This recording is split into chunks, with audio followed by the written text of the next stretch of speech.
MLA Malreddy Rangareddy గారు Medipalli pharma city భూముల్లో మంచిరెడ్డి కిషన్ రెడ్డి గారు, ప్రశాంత్ కుమార్ రెడ్డి గారు, ఆయన ఎమ్మటున్న నాయకులు మొత్తం అవినీతి చేసిండన్నాడు.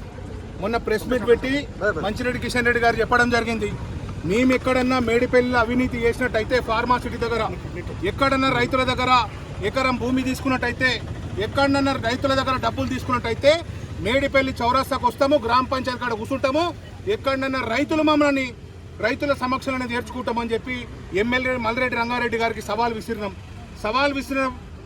ఖచ్చితంగా ఈరోజు వచ్చినాం 17 తారీఖు నాడు మేడిపల్లి గడ్డ మీదకి.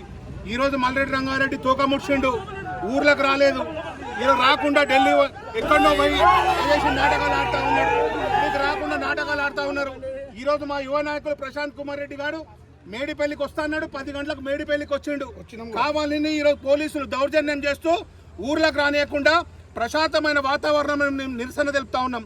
మేము ఎట్లాంటి కొట్లాటల కోతలేం, పంచాయతీల కోతలేం, నిరసన తెలపడానికి వచ్చినాం, రైతులను అడగడానికి వచ్చినాం. ఈరోజు ప్రధాన ప్రతిపక్షంగా మాకు హక్కు ఉన్నది, రైతుల మధ్యలో మాట్లాడే హక్కు ఉన్నది. 14,000 ఎకరాలు ఆ రోజు మా ప్రభుత్వంలో భూసేకరిస్తే ఈరోజు ఫ్యూచర్ సిటీ అని చెప్పి మొత్తం కూడా ఈ భూమిని దోసుకదిందామని రేవంత్ రెడ్డి ఇక్కడ ఉన్నటువంటి స్థానిక ఎమ్మెల్యే ప్రయత్నిస్తున్నాడు. కాబట్టి రైతుల మధ్యలోకి వస్తున్నారు.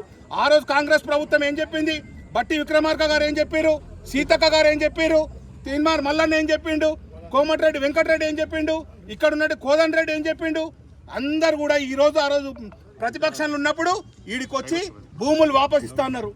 భూములు మీ అధికారం లాగా భూములు వాపసు ఇస్తా అన్నారు. ఈరోజు అంటున్నాము మీరు భూములు వాపసు ఇవ్వండి, మేము కూడా బీఆర్ఎస్ పార్టీగా దానికి కట్టుబడి ఉన్నాం. ఎవరి దగ్గర అయితే భూములు తీసుకున్నారో ఆ భూములన్నీ వాపసు ఇవ్వండి ఖచ్చితంగా డిమాండ్ చేస్తూ ఇకపై ఈ పోరాటం ఆగదు. ఖచ్చితంగా మేడిపల్లి, నానక్ నగర్, కుర్మిద్ద ఈ 4 గ్రామాలలో ఈ 14,000 ఎకరాలు మీరు మొత్తం కూడా దోసుక తింటా ఉన్నారు. దీని రైతులకు దక్కే వరకు కూడా ఈ పోరాటం చేస్తాము. ఖచ్చితంగా అక్కడ పార్టీ ఆఫీస్లో మా జిల్లా అధ్యక్షుడిని అక్కడ అరెస్ట్ చేయడం జరిగింది, అరెస్ట్ చేసిర్రు. ఇక్కడ మన యువ నాయకులు కేవలం మేము నిరసన తెలపాలనుకుంటున్నాం, కానీ పోలీసులు దౌర్జన్యంతో మమ్మల్ని ఈరోజు రానివ్వట్లేదు. ఖచ్చితంగా ఎమ్మెల్యే మల్రెడ్డి రంగారెడ్డి ఎందుకు రాలేదు, చర్చకు వస్తున్నాడు. మేము అవినీతి చేసి ఉంటున్నాం కదా, మేడిపల్లి ఊర్లోకి వచ్చినాం, మేము ఏం అవినీతి చేసినామో చూపించాలని చెప్పి మల్రెడ్డి రంగారెడ్డికి సవాల్ వేస్తున్నాం. ఖచ్చితంగా ఇక ముందు పోరాటం చేస్తాం. ఖచ్చితంగా ఈ గ్రామాలలో ఖచ్చితంగా ఈ 4 గ్రామాలను నిలదీస్తామని చెప్పి